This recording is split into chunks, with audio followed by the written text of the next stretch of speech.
All right, my friends, here we go. Atticus J is with us.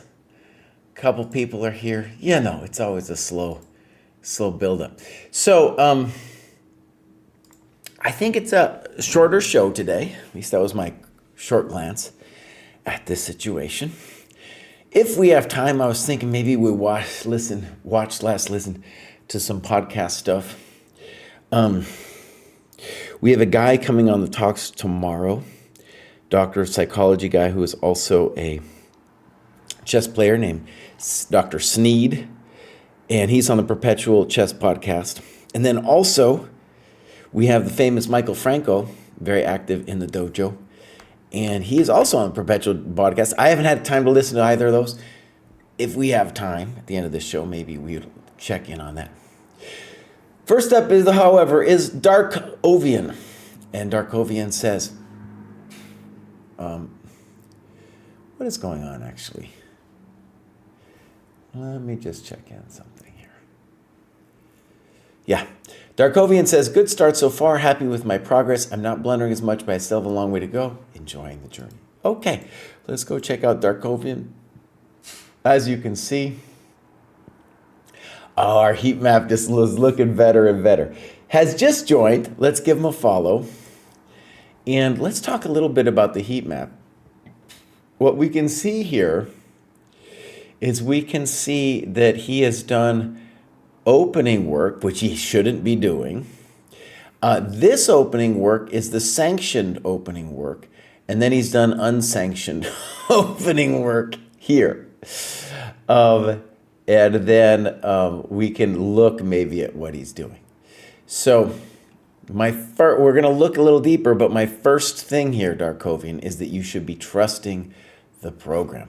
Now, he has done some checkmate tests. That's looking great.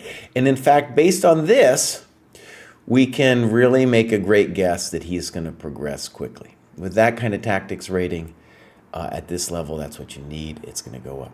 Let's go look at what he's doing so I can critique him. Tactics tune-up, that's not what you need to do. Drilling openings, that's not what you want. Endgame drills. Okay. Puzzle survival. Okay, I don't know why he did some non-dojo stuff, but otherwise this is looking great. Okay, so I don't know why he's doing some opening stuff. Otherwise, it's looking reasonable. Okay, let's see clubs. Nothing. Tell us where you're from, Darkovian. Maybe if a club will tell us too where you're from. And Darkovian's here in the chat. We're going to look at a game he played. This is against Jebby Frog. First, we'll look at the time graph. Oh, we'll say a very nice looking time graph from both players. I just finished a vid this morning about how there's this very clear correlation between playing strength and the time you use. So the stronger you get, the more time you use. So this is very encouraging that you were able to use basically all of your time. Okay, so I'll mark this as reviewed. So this is way too advanced. This is way too advanced for a beginning level cohort. Now, they're going to play all kinds of garbage here. It doesn't matter. It does not matter. All right? Okay. And in all the games I've played, never seen this before. However, I know how to play against it. Yeah. This is so incorrect, Darkovian. What I want you to do is I want you to trust the dojo. And what the dojo wants you to understand is your opponents aren't going to be playing the theoretical moves. And for you to be memorizing all this stuff, no bueno. It's not going to help. All right, bishop b4. Knight e4. And right, queen g4 looks very hard to deal with. Okay, so queen f3. And here we can say you definitely moved too fast. So more important than opening, bishop opening, is you get a critical position like this, you need to move it slower. All right, so queen f3, and now I assume that may be okay. He plays knight g5. I think definitely stronger would have been d5. d5 looks a lot stronger.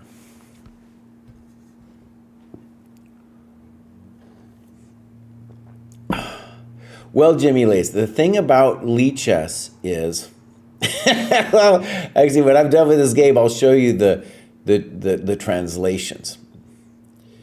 Maybe we will look back, though, at his thing, because it is kind of higher than 300.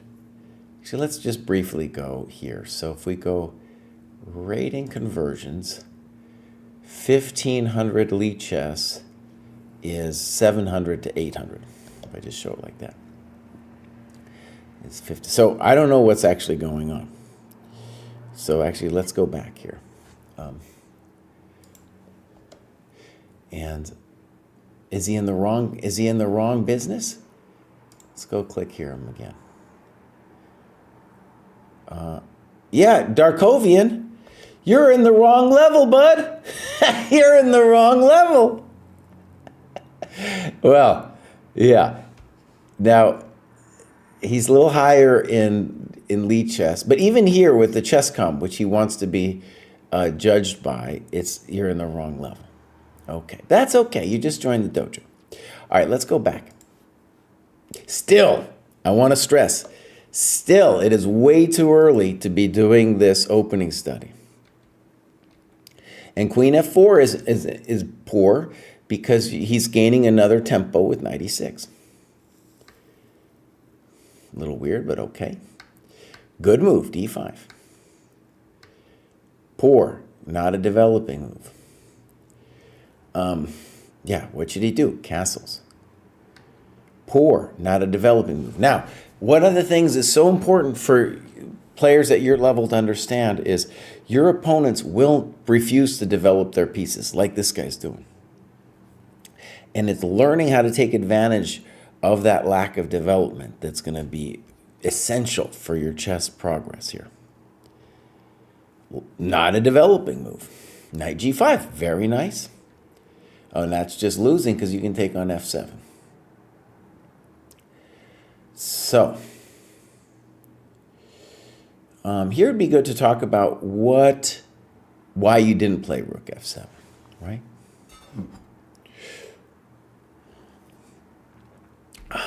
We got a question here.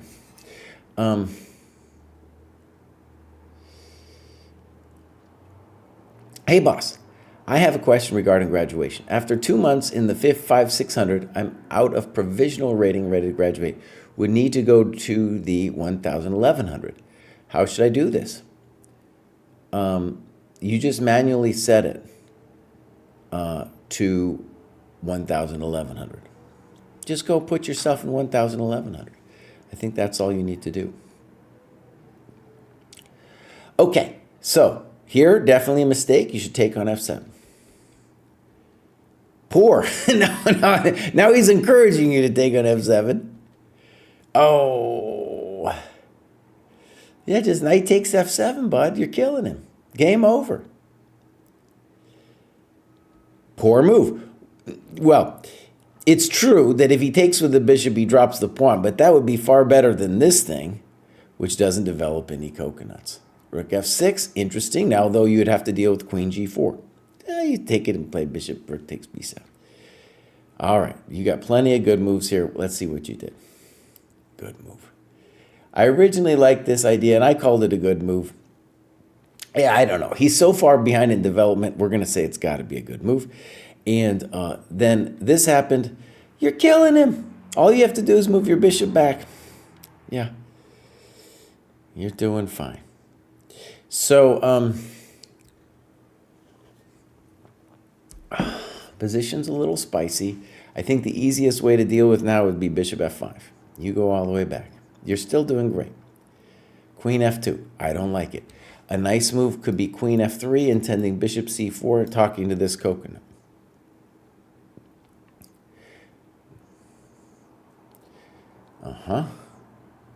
Good move. Great. Now you're crushing him. Again. You got him. Now, look, at this level, it's important to see they're going to make a bunch of chump moves like this just all the time. Okay. This move I'd rather not do because it's passive. And notice, because your queen is already defending this guy, the simplest would be bishop g3 and then see what he does. Okay, it's a little slow. Good move. Now this is weird though. Your rook now is preventing the knight from coming in. So why would we move our rook away from that square? We should play g3. And he should at least try taking your pawn.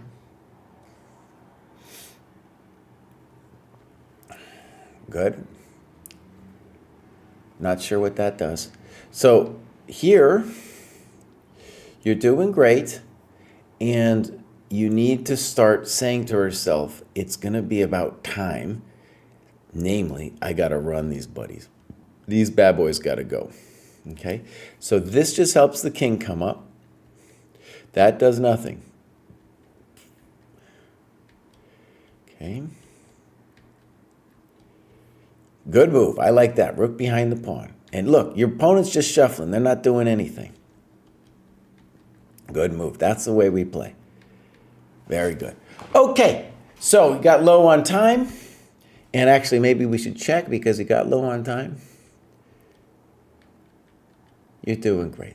You know, what are we talking about? We're hoping. I saw the mate, but I ran out of time. Oh. Now, I want to say the best thing about this, okay, is really, I can't stress how hard it is for beginning level players to learn to use their time. So I think of it as a very encouraging sign that you lost on time. And also this should encourage you to play longer games. You know, when you play in the dojo round robin or you play some other event, if it's just online, play some longer games. Yeah. So Dracovian, I feel like you're up to a great start. I'm sure we're going to see you probably next week because you need to graduate again. All right, here we go. Next up, we have ZBDX. What does ZB say? He's a blunder. We'll follow the blunder. Also joined a little bit middle of last year, but seems like only started doing the work recently. Oh, crap! Fix the screen. Tactics rating seems good. It'd be good to see how he does with the checkmate test. Clubs, give us a club. Tell us beyond. I know maybe you're a blunderer, but maybe you're also, I don't know, you're living in Kazakhstan or something. I don't know. Tell us where you're from. Activities, does some stuff, looking good. A lot of tactics. Games, no games. A lot of people who just joined the dojo haven't done any games. I very much encourage you to do so. Okay. So, yeah, Darkovian, that was a great game. That was ZBDX. ZBDX, we want to see a little bit more work, and most importantly, we want to see some games. Next up, we have Rory. Rory's graduated already once before. Took a break kind of recently. But you can see they're doing all kinds of stuff now. Up to 610, that's nice. Tactics rating, 627. Look at how close that is to their rating. At this, tactics are always important, but I would say on the under 1,000, we are really seeing a very clear correlation with the tactics rating and the rating itself. Notice that to get that clear measure, you really need to do all four metrics. I feel for more, higher cohorts, it'll definitely tell you something about the player, but I don't see it matching quite as clearly as I see it matching here. And I just had a great idea for a video. If I could get our dev team to just tell me all the people who have done all of the four metrics, I could create a vid for how close it matches. And I could do a little graph. Okay, So that's a great idea for a video. I'm pumped about that. I just did a video, like I said, mapping playing strength and how long people use in their games. All right, Rory, you're looking good. Let's see if we got some games. We got loads of games. Now, this is the time control that's acceptable at this level, but like I told Darkovian, it would be good to try to play a little bit longer time controls. Okay, so time graph, oh, there it is. So this is the very typical time graph that we see in the under 1,000 level, and what I did the video about this morning. Hopefully that'll come out in a couple days. And I'll just summarize the video in 2 sentences. It's obvious that players would play better if they could slow down, but just understanding that you need to slow down isn't necessarily going to solve your problems. You should think of slowing down as like a muscle, controlling the impulsivity to move right away. Okay, so let's go back to the game review.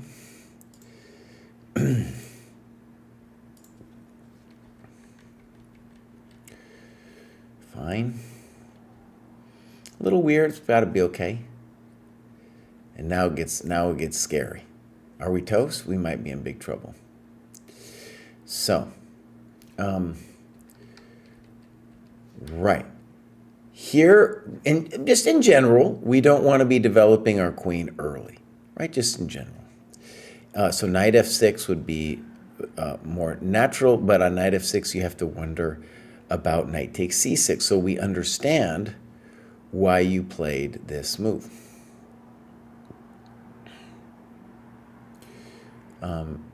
D6, I don't know. You're going to get an Irish pawn structure. If you play D6, you're going to get the Irish pawn structure. I don't know. I can't recommend that. So what is the best move here? Let's pause for just a moment. I know this is deep theory. Queen f6 is interesting. Okay, so queen e7. And so now you're smashed. You are totally smashed, unfortunately. And, you know, I talk a lot about how people shouldn't study openings. And it's very rare, actually, at this level that I feel like somebody got smacked in an opening. You know, but we definitely did with knight f5 here. We're going to see, though, if white has the ability to actually put you away. Now, for my money, knight takes g7 first is a bit more powerful. This allows your queen to get out. And now knight h5, clear blunder. So maybe this guy spent like, you know, a couple dollars buying himself a Chessable course on the Scotch. But I'm telling you, friends, that's not how this game is decided at this level. Also interesting, it's not, well, I'll say it's not clear that white can easily get his advantage now. On knight f5, I think we have a good move in d5, putting pressure on the knight. And the game, to me, is at the very minimum kind of unclear as to what's going on. All right, so now we want to see you put him away. Knight takes. Knight takes is fine. I think I would prefer queen takes, just to try to trade queens. There, knight f4 also look good, but you're doing fine. Okay, good. I like the arrow too. Poor move. As we saw in Darkovian's game, these chumps are going to make silly threats on the side of the board that have nothing to do with their development. Fine. Poor. Thank you. And now he's going to lose the knight. Thank you very much. Ah, you're just mopping him up, buddy. You're just mopping him up. Good move. Oh, man. Now, that one's pretty brutal, I want to say. Yeah, you're just killing this guy. Oh, that isn't it, buddy. Yeah, buddy. Oh, he doesn't resign. Okay, so this is what it normally looks like when we play these chumps. And I think it's kind of hilarious that this guy, Abdu, clearly like went on Chessable or something and tried to learn the Scotch, but before that did not know how to think and did not have a grip on their pieces. To establish the grip on your pieces, the Dojo Training Program, you follow what we got, you will get that grip. That's right. Okay, wonderful. That was Rory, his second graduation. Dude's going to continue. Next up is Butt Chess Sucks on third graduation. Anya Taylor-Joy, Inspired Gamer. Okay, great. So 602. And here, tactics rating much higher, though we don't have 4 metrics. Okay, so clubs, adult improver, fine. Activity. Now we want to look what they did just for this one. 10 hours of work, easy peasy. Mostly games and analysis. That looks great. Okay, games. Let's do this one. That you can see she's playing a lot of 30. I assume I don't know, could be wrong on that. Maybe something about the picture made me think that. And Butt Chess Suck is playing Missoula Mandibles. I like that name. All right, first take a look at the time graph. Ooh, we're going to say a pretty reasonable looking time graph. If anything, Butt Chess Sucks tanked a little bit too hard in the early going. Now, whenever you have this experience and you're playing a 30-0 game, I want you to think, oh, I can play longer time controls than this. I don't have to play 30, right? The 30 at the lower levels, honestly, one of the reasons we did that at the dojo was we realized it was hard for people, a lot of people under 1,000, to think that long. So we definitely encourage you to do longer games if that's something you can do. Okay, so let's go game review. So here we go. Fine, poor. They're going to do this stuff to you. Now, you talk about D5. These are great notes. And what I want you to see is that DE5 is not great. You're still doing fine, but it's not great because you are freeing potentially this action. So stronger would just be knight c3. D5, I would say, is wrong just because it's not a developing move. Pawn moves are not developing moves. All right, boom, boom. Fine. Poor. So it's interesting. You said ended all my dreams, but I want you to see that you should be thankful because you should say, oh, thank you for the tempo. Good. Knight c3 is also good. Now, that's a sad move, but we understand. This is an example of a negative tempo, by the way. Negative because you blocked your own business. Knight c3, very elegant, simple. c6, probably a good move, otherwise knight d5 so strong. And notice, we're doing great.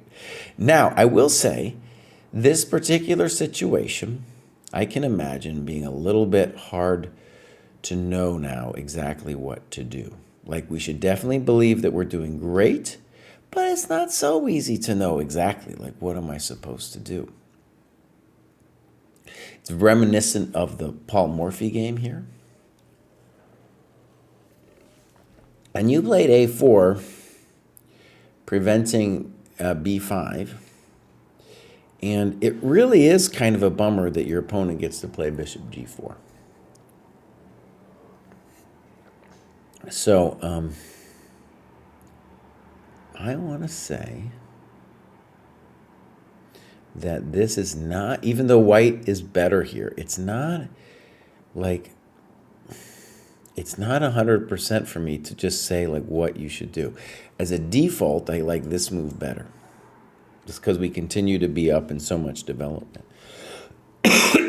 All right, so a4, and now you lose a tempo, and it's kind of sad. Knight e5. Is this real, or is this Memorex? That might be a hell of a drug. Look at this move.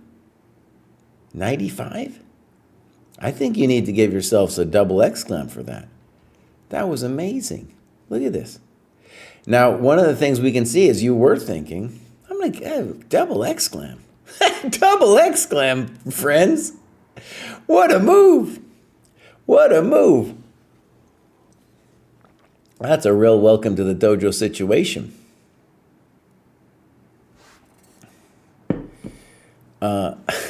Tyrell says, Chess Dojo, do you script your dialogue? People tell me you script everything before these streams. What? You think I sound scripted here, buddy? You think I got like a teleprompter here or something in front of me? Give me a break.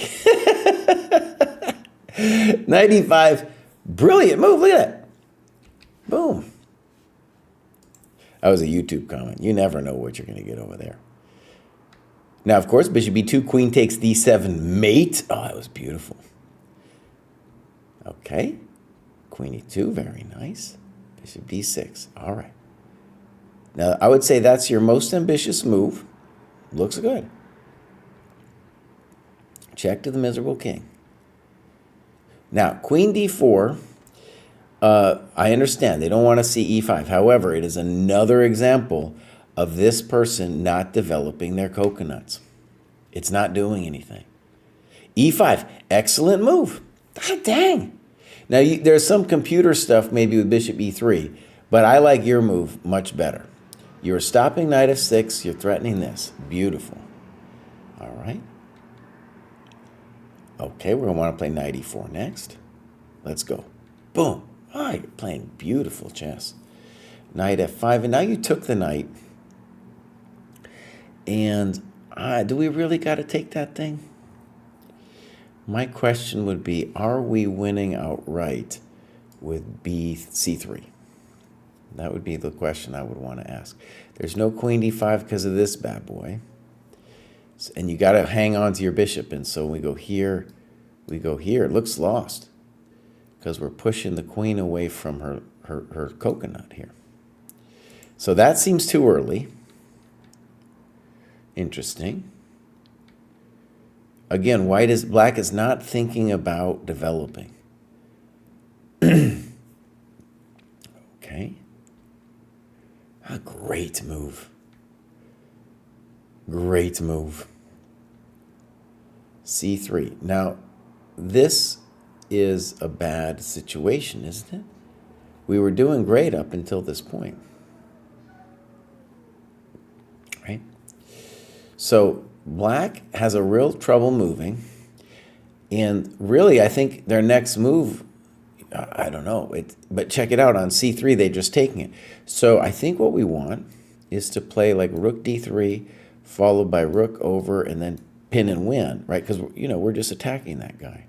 We could also probably play c4, rook back, and rook here. And again, the knight is pinned in a very unfortunate way. There's no way out, bro. So this is a mistake, I think, for sure. You trade it all off, and now black should be fine. Oh, no. Oh, no. Okay, this is ambitious. I would be worried here about rook d2. Okay. Rook d2, it's scary. Queen f5. I kind of like it. Queen d3, good move by your opponent. Queen d, I think king h7 is more of a pain in the you-know-what, because there's no queen f5 touching your coconut. Okay. Now, this is definitely the kind of circumstance where we see this a lot of the dojo. Where, by the way, you just have no time left. But what I mean is players will often not analyze their games when it comes to the end game, right? They'll just kind of stop. And this is a very interesting rook endgame. I think h4 might even be a good move. Good move, I think. poor. This just helps your king up. We're talking about how they give away time in the opening, but this is an example of giving time in the endgame. My king wants to come up. Now rook f5 looks good. Very nice. Take it. Thank you very much. And another poor move. Why? Because they're just making a dirty check. It doesn't do anything. Very nice. All right. Check to the miserable king. Rook takes. Fun. And here they should definitely play rook b4, even though then I think they're lost. Here there's no way they're going to hold this endgame. Let's see how it goes. Okay, now that scares me.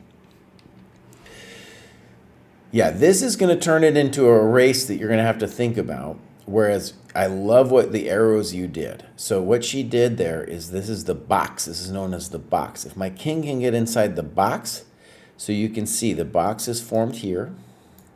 This is the box formed by the pawn. And if the king gets in, that's it.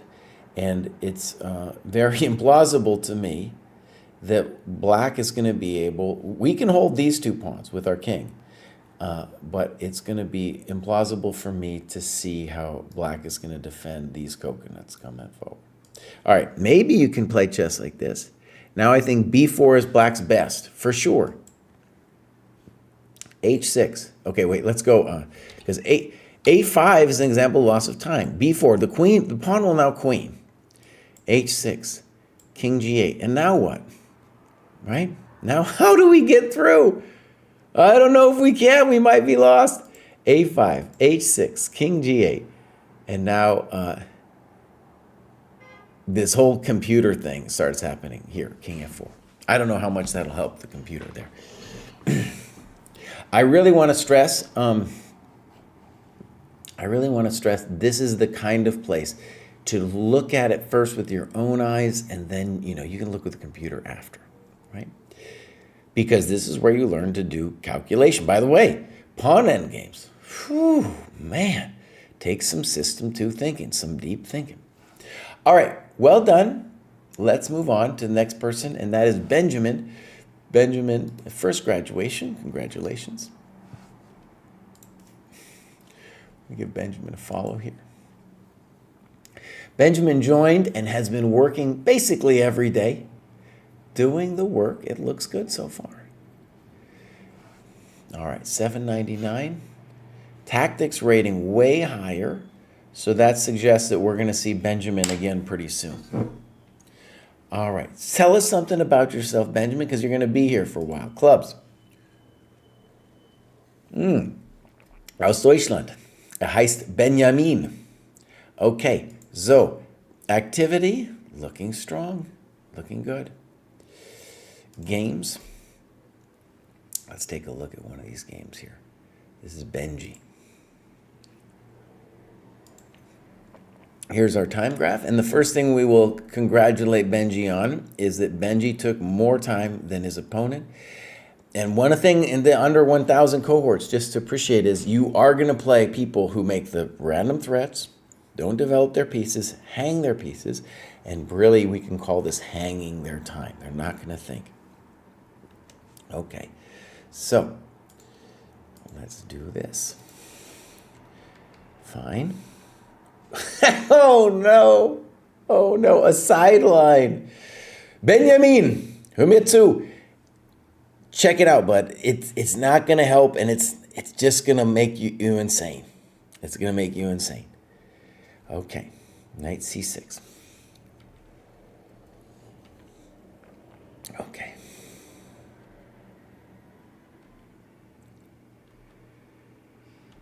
Now, amazingly, this is a part of my course. By the way, my course is really for people at least 1,300 in the dojo cohort, but this is part of my course that I did, an aggressive repertoire for white according to the dojo. Knight a4, I remember as being a totally plausible move. f5, interesting. I was also briefly considering c3 because I saw that his knight threatened to jump. However, I counted the pieces wrong and thought I could castle and trade it off and end up with 2 minor pieces for my rook. In reality, he wins equality. That's a German phrasing, equality They call it dequalitate or dequala. That just means like a rook for a bishop or knight. I wouldn't really say that in English. We say the exchange. Okay, so the main problem with f5 is that you are neglecting your development, right? And one of the reasons, let me just stress this. So one of the problems of studying openings is you don't gain a sense of what principled moves are. And you're going to be playing against people who, they won't play principled moves. All right, f5, castles. Now, by the way, I don't think castles is a big problem. Because here all you have to do is take here. And I think you're doing fine. I'm not even sure I like this move, knight takes f3. Because look, what is he doing? No, you just go here. You're fine. You're doing fine. You could probably play rook. You can play rook e1 too, maybe even better. If check, you can play here. You're doing great. Notice this pawn is really controlling this knight. And I get it. It's kind of scary. But as long as you don't get mated, oh, look at this. You're doing great. You're going to put a rook over here someday. You're doing great. This, of course, no. You're giving up dequala, as you say. Now, they take, in general, it's a good rule of thumb, to not take a pinned piece. You can take it whenever. Yeah. By the way, I think you could, one mildly clever thing to do would just be to offer to trade the queens. Because your bishops, even though you're down the quality, and normally we don't want you to trade, the bishops are kind of nice. Right, this lets them in, and now we're terrified. We're just hanging all our coconuts now. Okay, maybe I better than that. Good move. Poor, because now you're allowing knight takes d5. And here your structure is going to fall apart, right? I think a combative move you could try here would be g4. It looks insane, but we need to do something pronto. And then with g5, we will get a little bit. We're going to touch his coconuts, as they say. That's one of the things they say. All right. So bishop d5, bad. I don't know if that helps. Now that's pretty, we're going to call that pretty slow, but it's true that I don't know what you're going to do to him. a4, I don't know what that does. Now he should play f6. Okay, now he's allowing you to play f6. That looks really good for you. Boom. Now you're going to give him a little bit of drama. g6. And now queen g5. Now, queen g5, maybe. I want to say rook, queen h4, intending rook f3, h3 also looks good. So imagine here, and because that's what he does in the game to you. Here is an idea, and also this is an idea. He has given himself trouble, okay? He's given himself a lot of trouble. h4. Yeah. I don't know what it's going to do. I don't get it yet. Probably the easiest thing for him to do would be here, and snipperino. Oh, that doesn't look right. That doesn't look right. That doesn't look right. There's no threat. See, he was actually already very clever. And, realized, this guy can't take the pawn, so I'm doing great. But now he's inviting the lady in. And this is really dangerous. Oh, man. This is super dangerous now. Yeah, I don't know. This is not what he wanted. Not what he wanted when he woke up this morning. Okay. So queen e5. I don't like this because now rook e6 allows him. Oh, he doesn't want rook e6. Check to the miserable king. Snippos. With hopes of eventually mating him on the h file. Now let's just think about this for a second. So rook d3 looks very incorrectamundo. I kind of want you to go back. you know.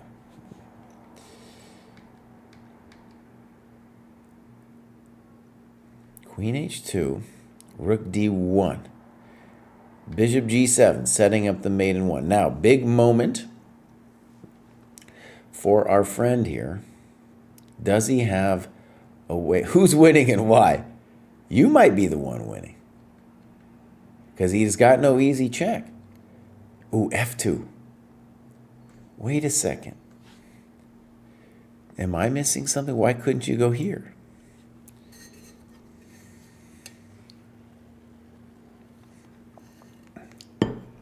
Now, there is a question about could he force a draw with queen e4. Now, sometimes your opponents can do this to you, but I don't know. It's not immediately clear to me that he actually gets away with this. Now, the reason it's hard for us is because our queen doesn't have an easy way to defend against the checks, right? But you can see here, it's not going to be easy for this guy either. So in any case, that was a very interesting game. Yeah. So my advice, forget the openings. Your time graph looked fine, okay? And the big mistake really was rook takes f3 here. Just gf3, and you're doing fine. Okay, great. I think Benjamin's going to go up pretty quick here.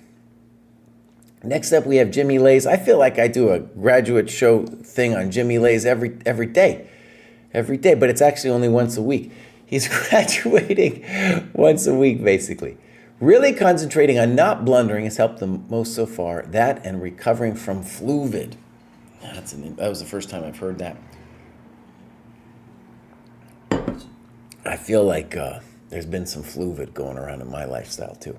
I don't have the fluvid, but I know people have had the fluvid. It's crushing. So, lots of tactics going on with Jimmy Lays. Okay. Look at this. Get to 1,000. Benjamin, are you hearing this? Get to 1,000 so I can memorize lines. It's actually 1,100, and then you just get a taste. So really 1,200. I know it's hard. Okay, so 1025. But looking good with the tactics. Definitely do some tactics tests, see how that goes. All right. So we got clubs. Yeah, okay. Game. Well, actually, it looks like a lot of tactics. Let's just click on this for a second. Great. That's looking good. The maiden two should be coming probably soon now, given the cohort you're in, Jimmy. All right, games. 30-30. Notice, people are moving a little bit slower now. I think I'm going to choose this one here against They're against the famous Faugra, who might be in the chat. And also because it's a longer time control. So let's pick this one. Unless I already did it. No, I haven't done it. So. Oh. So first of all, Faugra, if you're in the chat, bud, great. Great. You did good, buddy. You did good. Okay? Wait. Yeah, you did good and Black did terrible. Not using their time. All right. So, most important thing, move slower. All right. Game review.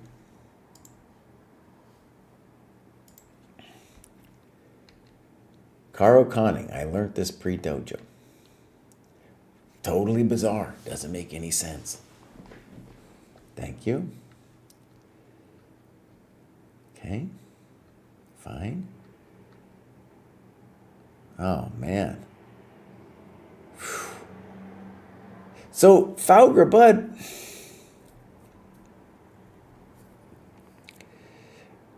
Now, if you just want a piece, Jimmy Lays, then I'm not, and it's easy, then I'm not going to say too much. But Faugra, bud, what are you doing? What are you doing, man? What? First of all, Fauger, you've been a consistent watcher of this show, right? But what are the principled moves? You don't need to know anything about theory here.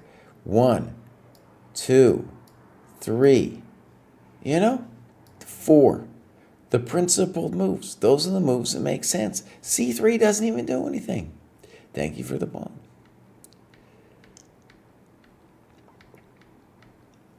Then good move. Yeah. Good. Beautiful. Beautiful. Poor. Helping trade pieces, and it's not a developing move. Okay. That doesn't help. Bishop g5. Now this is a little fancy, and but okay. I mean, it's winning in any case. We're not going to say too much about it. Good. b5. Now that move's weird. I think the easiest thing to do is play queen d5. Fine. Fine. You could take on f2.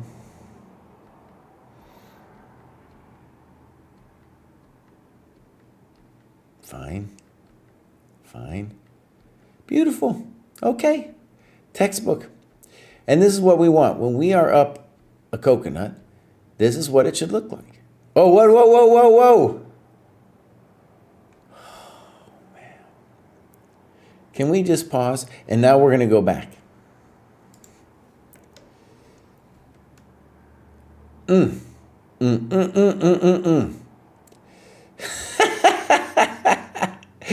we just pause here for a second? We'll go back to the game review. Oh, man.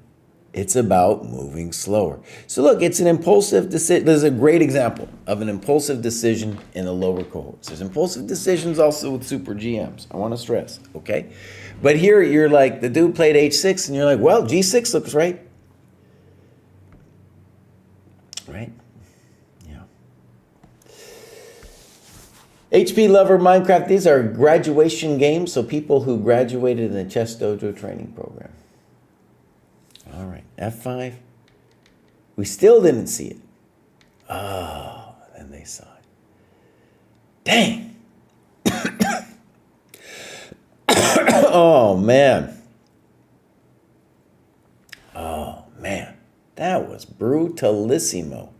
And not only that, but now Faugra's going to be like, oh, he's going to be like, C3, this is my new weapon. It throws people off. You're going to give him the wrong lesson, bud. He's going to be thinking this move was some genius thing.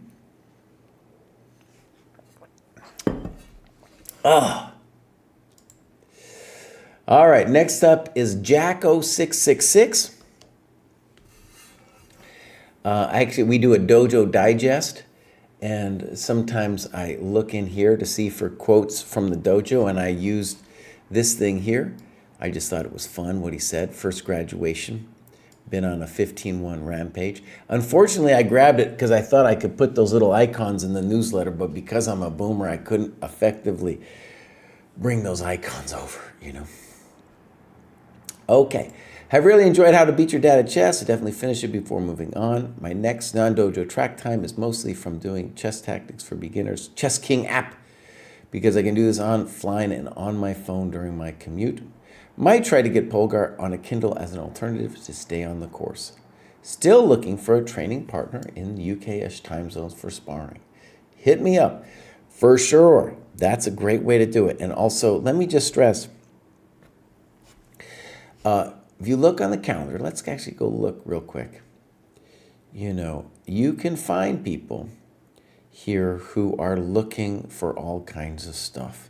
And these great weekly under 1,000 game review community sessions, beautiful. So much stuff is going on, right? So much stuff is going on. And I think I don't know. And this is, we want to go all cohorts. See, there we go. See, and there's Faugra. So these are all the people who are available. I forgot exactly where Faugra's from, if he's from England or something like that. But we have definitely a lot of people. There's a UK Chestnut. There we go, bud. I think UK Chestnut might be around your level too. All right, let's go back. This is Jacko. Let's check Jacko out.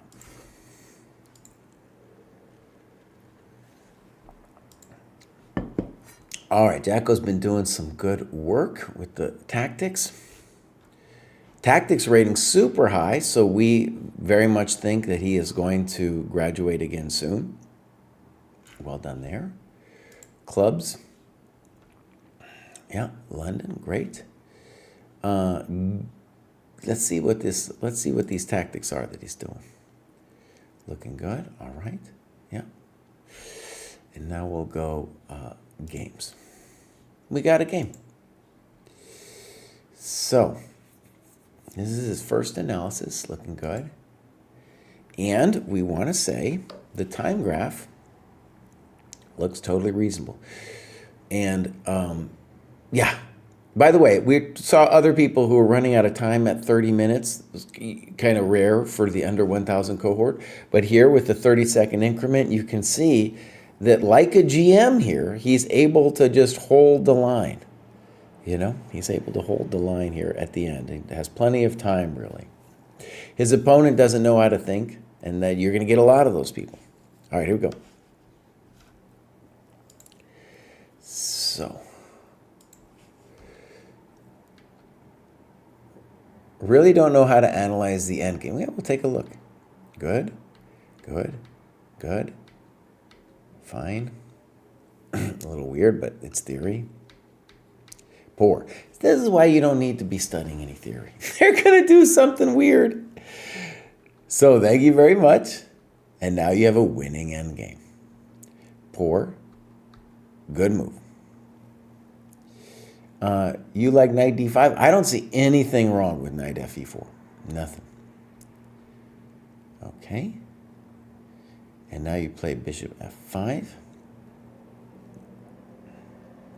It's probably okay. You got all kinds of things to do. Let's give bishop f5 a try. c5. I don't know. You're doing fine though. There's nothing wrong.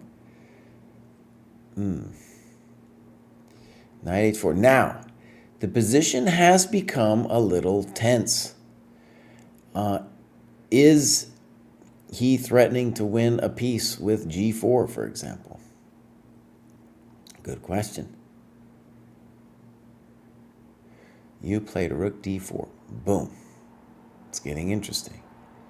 Knight f5. This just helps you because now your knight is firmly defended. b3. Rook d8. Now, bishop e5 definitely should work. You know, it should work. The line could go bishop e5, f3, and then give me those coconuts over here. So rook a d8, bishop e3. That's a little scary. Now his bishops might be kind of strong. e6. Dang, good move. Dang. Now, you played rook d6. Can we play bishop takes a1? Yeah, so ef7 isn't it. And on ed7, yeah, you just go back. You just go back and say you got nothing. I think that would be the move I'd be scared of, but then I would be like, nope, not scared of that. So, even though e6 was a shocker, you weren't in that big of trouble yet. So this is a great analysis that you did with bishop a1. Now it's a little scary. You still might, well, it's hot. It's hot. I think f3 is the move there for him, or at least that's the one I'd be afraid of. I'm not sure I understand that move. I don't know if I get that move either. I don't know. I don't get that one. Good move. Bishop e6. Knight f7 is interesting, and you say, I don't care. Now, I have to say, bidding yourself like this, I don't know. I don't know. This looks like, I did a video recently on Fisher's use of the word bind, and this looks like we might have ourselves a bind. Now, can he crack you in some way? I don't know. But you can't move. You can't move is the problem. All right, it's definitely not that. I think that's okay. You could also just play c4. That wasn't it. Nice, good move. Now you've broken the bind. And I think you should be winning here. Maybe it's not too easy, but yeah, you should be in, you're definitely in firm control.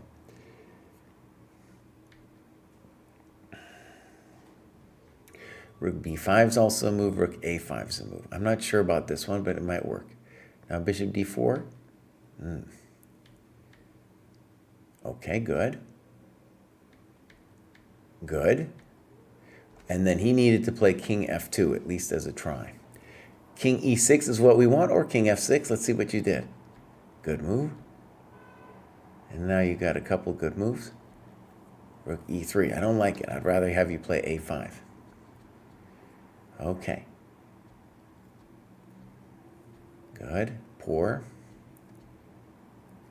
Yeah, king g3 to what? King g2, wasn't it? Poor move. It lets you come in. Beautiful. Good move. I don't know. g3 looked good.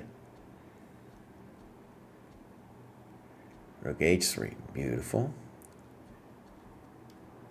And white resigned here. Okay. Well done. So you're talking a little bit about the ending. I want to say your time usage in the endgame was really good. You're going to play at this level with 30-30. You're not going to have much time in the endgame.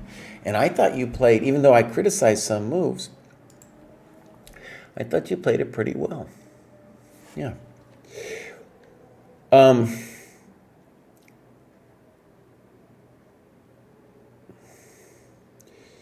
Yeah. I would say you're winning this position. But that's like a GM perspective or whatever. But you know, because you have the better king. I don't think rook d7 is doing much, so they're mostly pretty good. So here I'm a little bit debating whether you play rook b5 or rook a5. Both look good. Okay, great. Let's move on.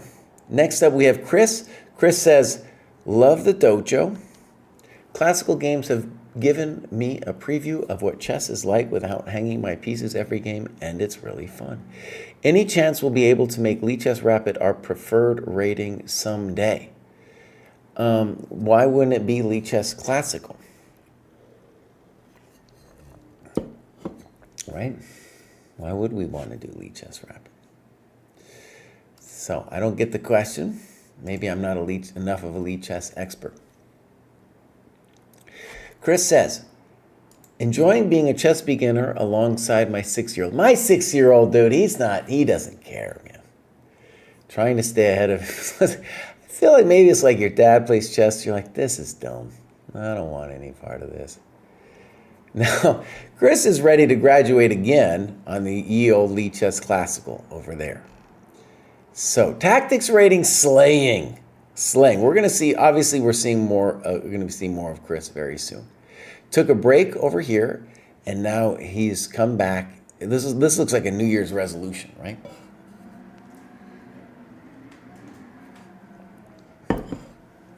Okay, so there we go. Let's go clubs from Canada. Great. This is pretty good work here. Let's click on the tactics. Looking good. Now you can see his tactics are amazing. He's going to be slaying. I think he's going to be ahead of the 6-year-old at this point. All right, here we go. This is Chelmouth. You got to be scared against somebody named Piotr Popov. All right. Here we got a time graph, and as you can see, Mr. Popov, he wasn't doing too good with the time. Moved too fast. And you did really good in living off that increment at the end. So you allowed yourself to think and then use the increment at the end. So great. Okay. Principal opening moves seems to consistently give me advantages. There we go. And he says he believes he's trading too often. He says time trouble every game. Now remember, you can play longer games. Interestingly, you made a plea to me to play Lichess Rapid instead of classical, maybe you need to slow it down, bud. You might be ready. So you pick a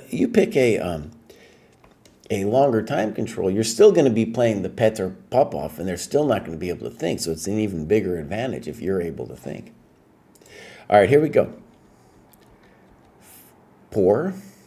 Get rid of your bad bishop. Silly. You played e6. I prefer knight f6. They say that when they develop their queen early, you should whack it. I'm fully in line with that. This helps you develop. Good move. You could also take with a queen. Good move. Doesn't do anything. Good move. I like that. Very simple move. You could do other things, but this is just nice and basic. Brilliant. Principle. Listen to what the man said, my friends. Your opponent's Petr Popov's going to do some weird things. We're just playing principled moves. Now black is clearly better. Poor. Good. Good. Fine. Rook c8 comes to mind as well. Fine. Fine. Good move. Oh, look at this, Petr Popov. We're killing him. All right. Now, he says he feels like he lost his advantage here, and I would be surprised if you really lost your advantage after rook fd8. But you're right, rook ac8 also seems good. Let's just see about this rook fd8. So your opponent gets frisky and plays queen e4. And you talk about knight e4 and say, I should have considered this more. And yeah, I don't think you've lost your advantage, because look at that. Oh, baby, we're in. We're in like Flynn, and we are going to win, right? We're doing things here. Rook on the 7th, always an advantage. That's the rules. Those are the rules. Okay. So now, truth be told, maybe he could do this, and maybe he's not dead yet. Okay, we're going to admit it. All right, so let's look at your queen d4 real quick, because this does deserve an advantage. And yeah, rook ac8. By the way, queen e4, good move. Now, something we see from your opponent here is he kind of stops thinking. I'm looking at the time graph here. And right around here, he stops thinking.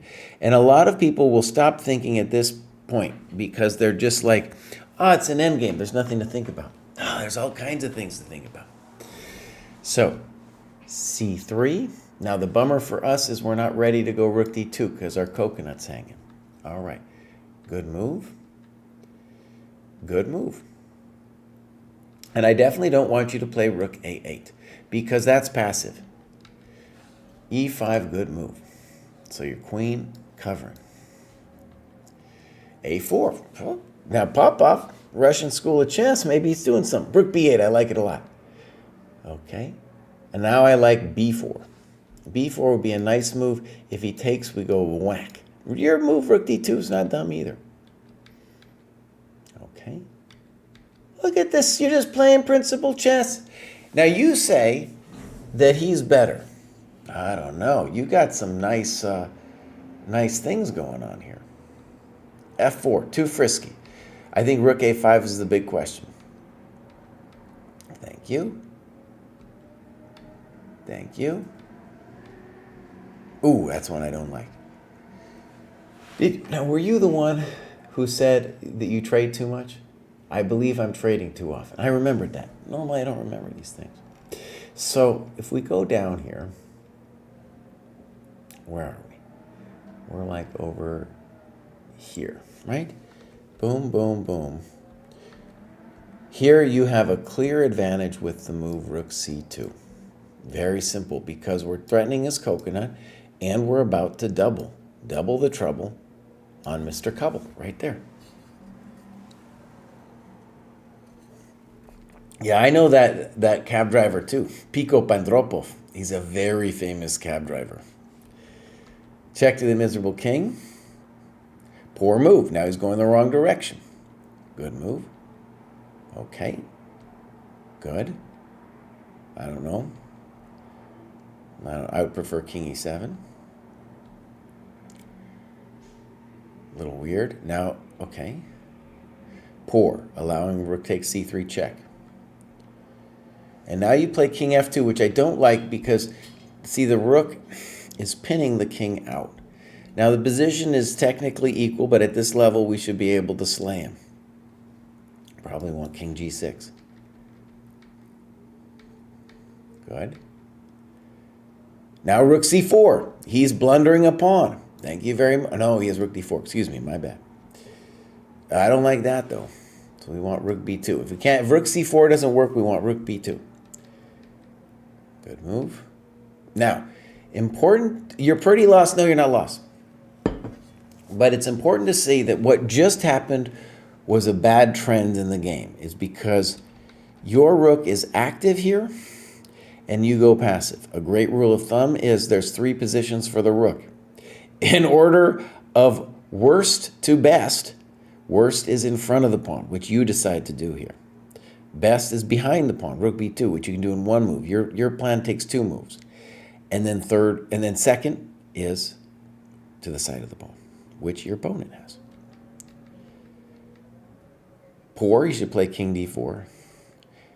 Now you're just messing around. You got to play king f7. Now, by the way, I think this is very close to being drawn here, and it's going to be a little race. I think king d3 might have been actually a big mistake, because what does he want? He wants to put his king here. So if we go here, here, here, here, it's getting interesting. For example, here, it's hard for him to make progress now. And basically, the second he moves away from this coconut, we're going to push and have great drawing chances. Ooh, poor move. He should play rook b5. Why is rook b5 better? It's the rule of thumb we talked about before. The rook goes behind the passed pawn. Poor. You need to play king f7. And now will he find rook b6, after which you'll be crushed? No. He does not. f5. And now I think you're drawing. Yeah. Great. Look at that. Finally exhale. So this is a known drawn endgame. Let's see how you do it.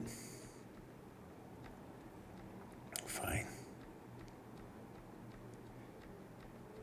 Great, dude.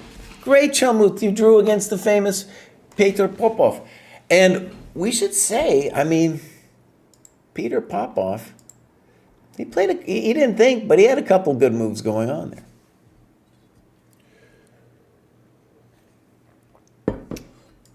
Okay, next up we have Teutonic. Teutonic's been around.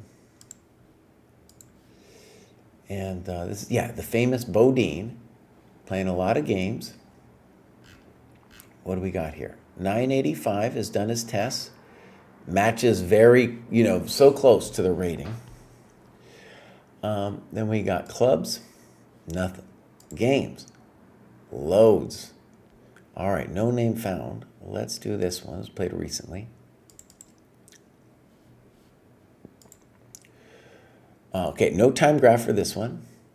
Usually, let's see here. Usually that's something that happens because you exported it wrong. Because generally when you export it by a copy and paste method, it's going to keep the times. All right, here we go. Fine. Fine. Fine. E6.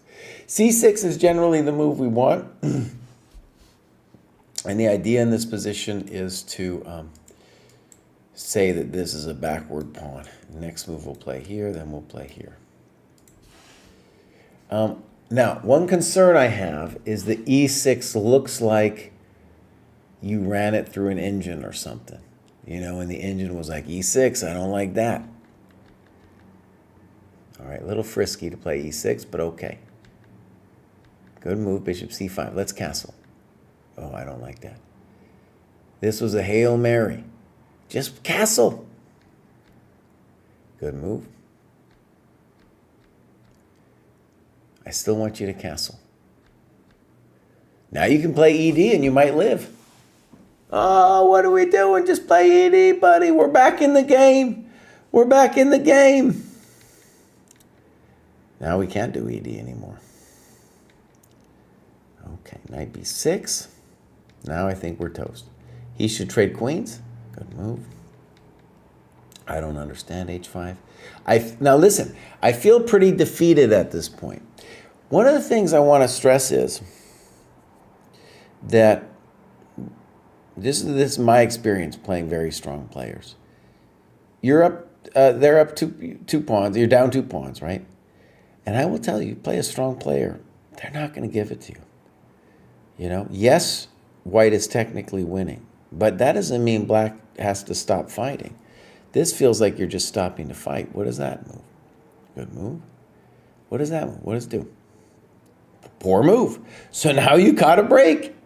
Now you caught a break. Yeah, you caught a break. Thank you very much. Now the game isn't so easy.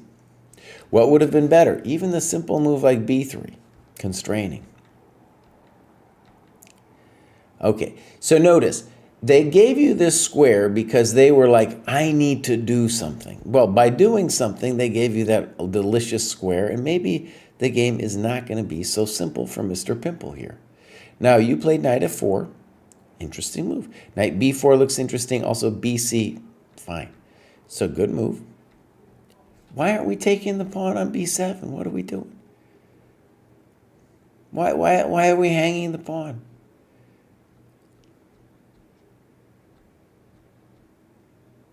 Okay, now, f3. Blunder. Bang!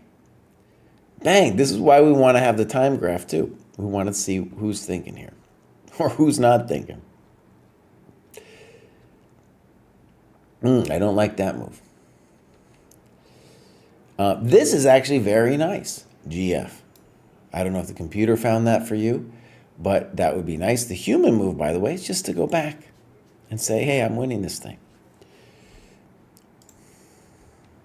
Again, that blue thing suggests to me that the computer was like, that was a bad move. And now it's not so simple. Now, actually, who knows who's better anymore?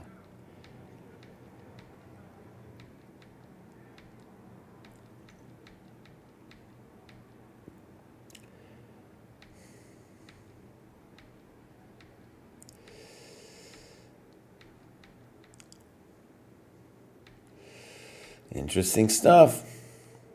Knight g6 would be a question. I don't know what white's doing.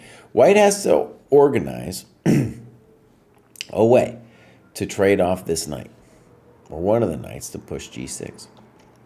You allow him to play g6, but it doesn't work. Boom, good move. And then he gives you another check. Now it's just a yard sale. He's just yard sailing this thing. f7, we blew it. Should be a draw still, though. Good. All right. Well done.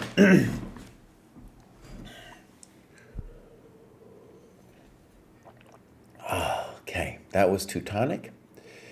And we got a couple more here. This is the famous Winesburg, Ohio. I haven't seen Winesburg in a while. That's a name I'm not going to forget. What's Winesburg been up to? Actually, we're going to look at his heat map here for a second, just to see. It's an empty heat map, Weinberg. What's going on, bud? What are you doing? Okay, he's been kind of inactive. Maybe he graduated and was just like, I got to come back. Weinsberg, get back to the dojo, bud. Get back. And look, you're in the wrong cohort. Weinsberg, you're in the completely wrong cohort. All right, Weinberg, come back when you've done some more work and then graduate into 1202. Not 900, 1000, but into 1202. Next up, we have Rodane. Rodane says, thanks to the dojo, I am enjoying playing chess as it provides a structured way to improve. The Discord community is very active, and I am able to play classical games using the dojo tournaments. If possible, please review my game against Quad XZ for sure. Quad XZ, big time dojo member, might even be in the chat. I don't have Fluvid, but I got something, you know. All right, so. Michael F. said, did I hear we're going to listen to a certain Perpetual Chess podcast episode later? I hope so. That's my intention. Yes, sir. Michael Franco in the chat. We have two really to listen to. The Sneed one, too. We're going to talk to that guy tomorrow. All right, Rodane says, I like to play chess and I want to be better at it. The promotion of Dojo for 25 gave me a chance to try it out. It's paid features and I'm planning to stick to it.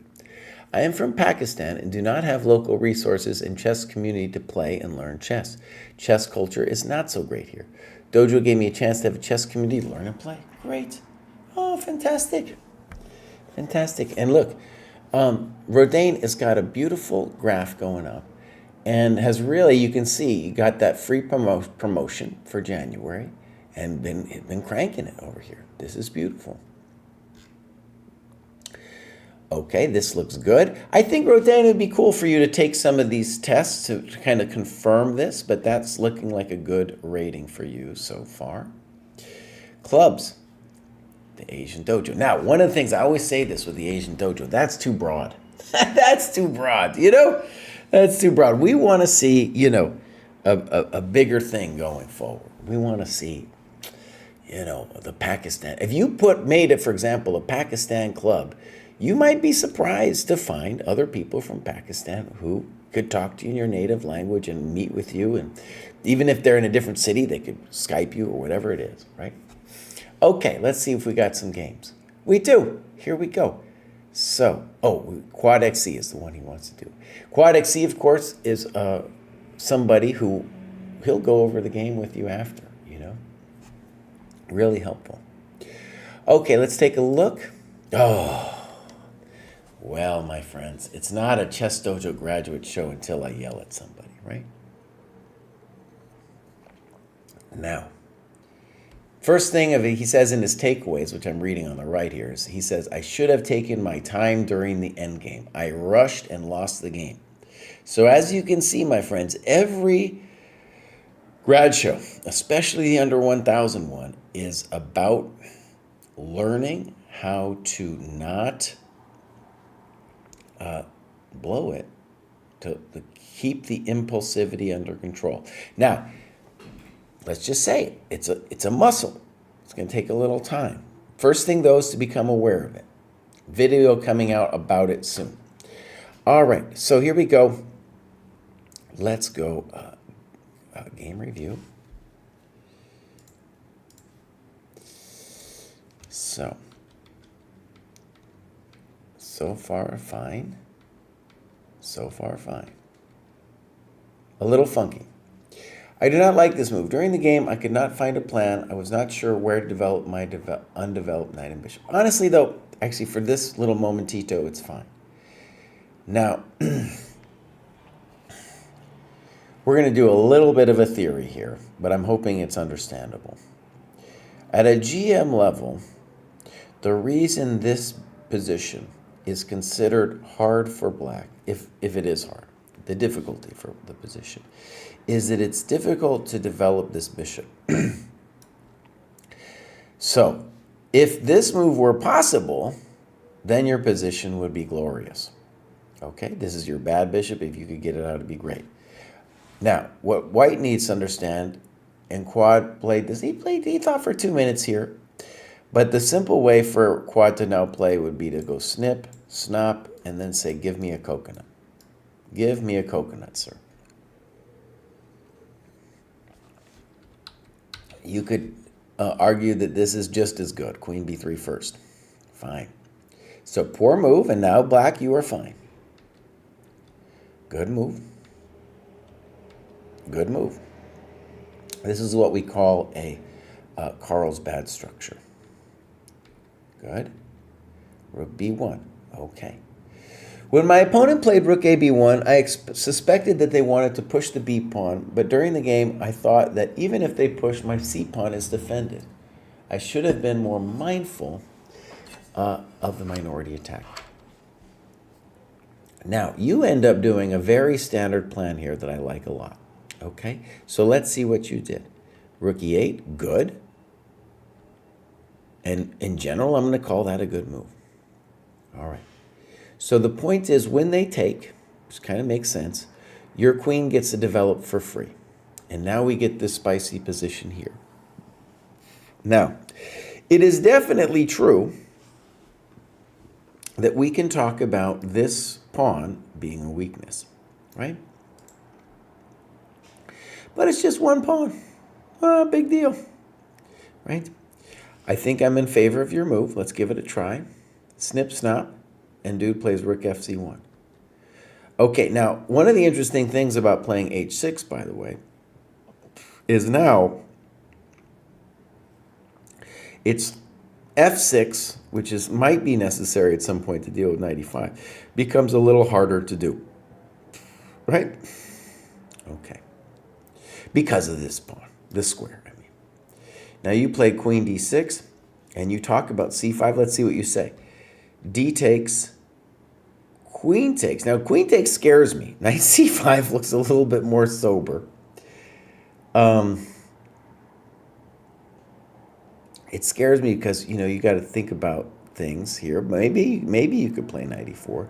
But look, you just play knight c5, and you're actually doing fine. I don't think white's doing anything all that special here, right?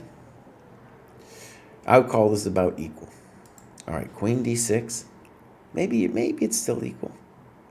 I would be worried here a little bit about knight e5, but maybe you just play c5 after that. Queen c2.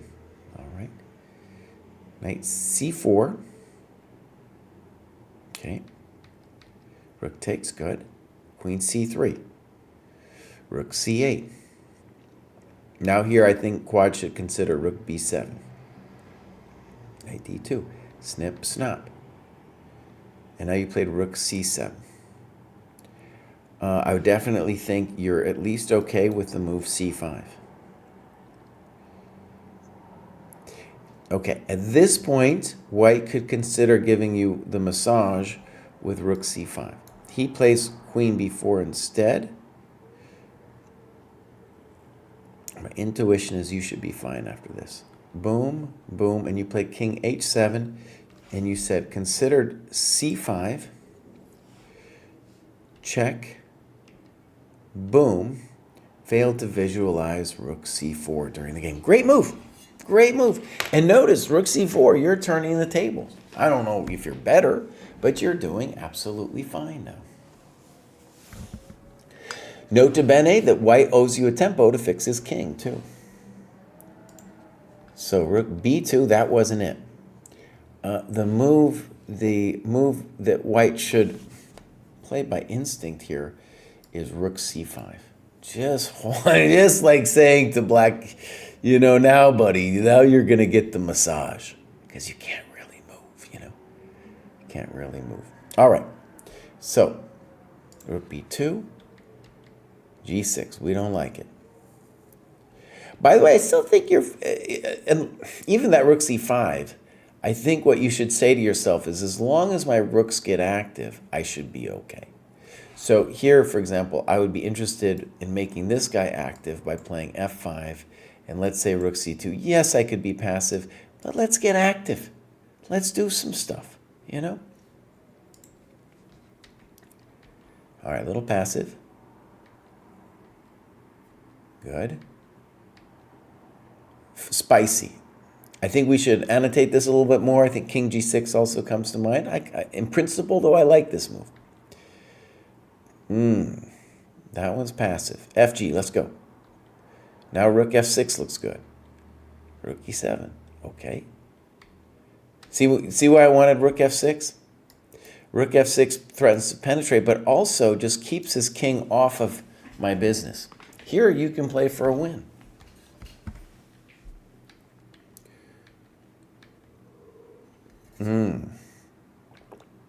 All right, now it's spicy. He goes back. I like the move g4 now to get rook f3 check. Also a good move. Yeah.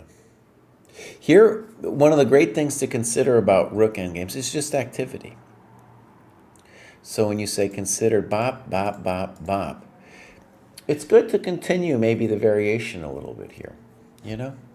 Because rook d4, it's, you know, on a grandmaster level, we call this drawn, but it's, you have great chances to win this thing. All right, so here it goes. It's going to be similar. Good. Check to the miserable king. Now, that one's a little bit scary for him.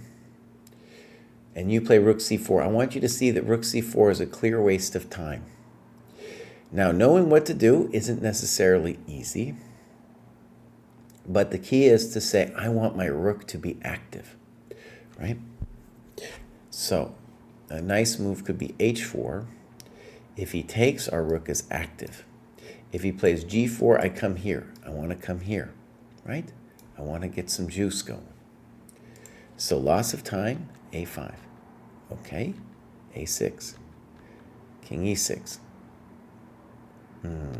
I would have preferred king e5.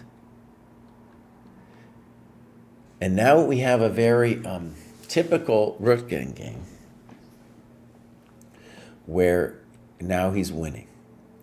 We're going to see if he understands it, though, and the answer is no. So this is a very important rook endgame to know, and the winning move is rook here. So when we go back, you know, really the question would be, could you draw with king f6? Now, a7 isn't forced, but let's just put it on. And so king g7 is a very typical pattern. This particular position, yeah, I think you can draw this one, because now he's stuck, see? Okay, but your opponent didn't see it, king c3. He can still play rook h8, it's his last chance. He finds it, unfortunately. Now we're toast. Yeah, now we're gone. Okay, so great. Well done. So cool that we have people all over the world here at the dojo. All right, I believe we have one more before we go on to our podcast. This is Charles Wong here. Charles just joined. I have a feeling we're not going to see anything here. I think he just joined. Oh, he did some tactics tests, but it doesn't, maybe dojo points. He did, what is this? I don't understand why he did the test but doesn't have the points for the tactics test. Maybe because he didn't log it or something? Okay. Clubs. Nothing. Charles, tell us a little bit about yourself. Yeah. So yeah, you didn't log the fact that you did the test. And we don't have the games. Charles, it's very simple what we want. We want you to do some games.